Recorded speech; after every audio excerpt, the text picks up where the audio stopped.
Morning. It's Friday, April 5th. We're all waiting and looking forward to Purdue's matchup with North Carolina State in the NCAA tournament semifinals. Speaking for a Boilersportsfan, we couldn't be happier.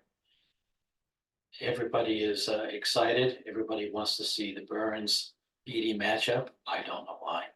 I'll talk about that. And I'll touch on Alabama, Connecticut. First, let me say I've been watching Purdue basketball since the mid-'60s. Purdue lost in '69. They lost in the championship game to UCLA and a young man who would go on to better things named Lou Alcindor, later Kareem Abdul-Jabbar. And then in '80 with Joe Barry Carroll, they lost in the semifinal game to UCLA, coached by, I think, Larry Farmer. And at any rate, that wasn't so much of a game. Purdue just didn't play well. But Purdue had lost several games that year. They weren't the team of '69, but they were a good team. Now we have Purdue going to its third NCAA Final Four, and there's no UCLA. So even if you believe in jinx and patterns, you feel a tremendous sense of relief. I feel a tremendous sense of relief because it's North Carolina State. And their big star is 6'9", 320 or 340. God knows what the truth is. Player with some good footwork and a good close-in shot, but not, he's not got a lot of wind. DJ Burns Jr., and he averages 24, 25 minutes a game because he ain't hauling that butt up and down the floor for 40 minutes. Whereas Zach Edey can move himself up and down the floor for 40 minutes. So we know that Zach Edey is going to be playing a lot more minutes than Mr. Burns.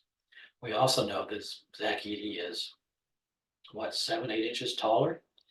And Burns can't jump and doesn't jump because, he's carried about 90 pounds too many. Whereas Edey, and it's an unfair world, can jump. I don't see DJ Burns having a big night. In fact, I see him being held to maybe 4 to 6 points, 3 or 4 rebounds, and fouling out. Now, if Edey's smart, Burns's technique is to put that weight and really put that weight against people and push. Zach Edey will just take a sidestep when he's pushing hard, sidestep and let him go and watch the bull collapse to the floor. So much for bullet ball. If not, I think he'd just hold his ground, but I wouldn't do that. I would let him push and then push his butt onto the floor. And then he's no good at all. Besides that, they've got a pretty good 6'9", 6'10" player named Mohamed Daria. He's from France, but he's excellent. He's their best shot blocker. He can get off the ground. I think he's like 240 pounds, so he is again not going to be somebody that can bully his way in.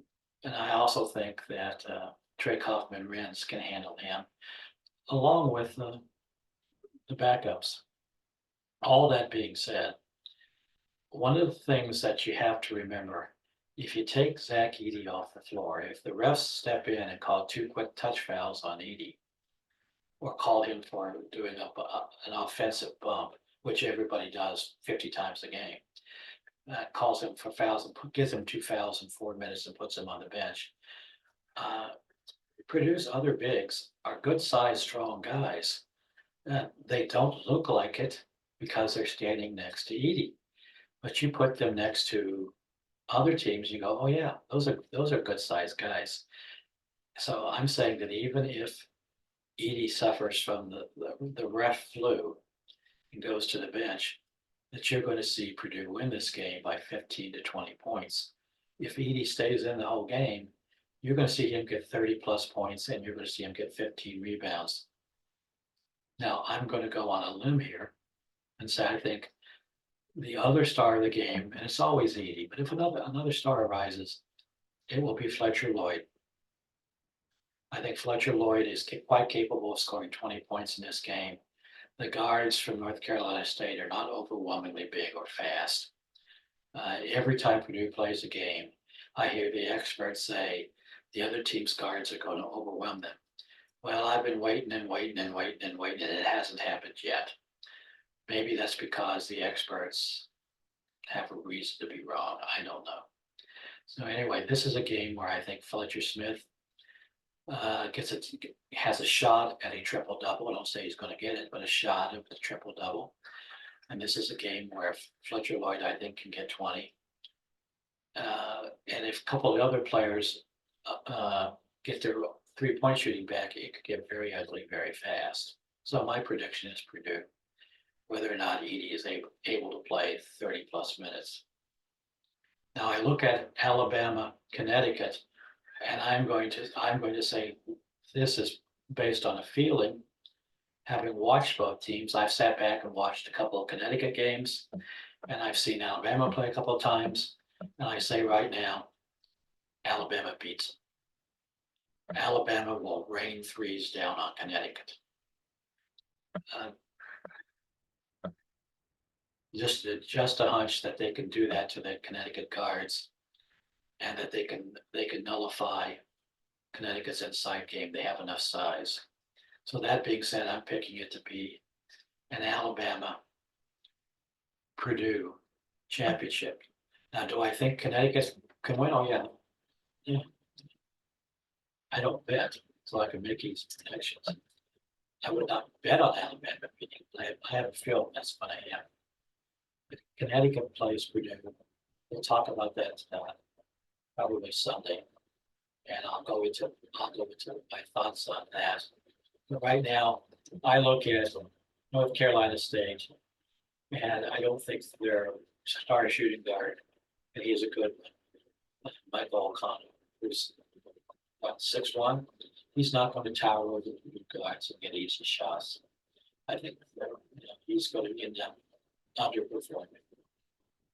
I think Jade Taylor is going to end up underperforming. With all that, let's enjoy the game tomorrow. I'll see you Sunday.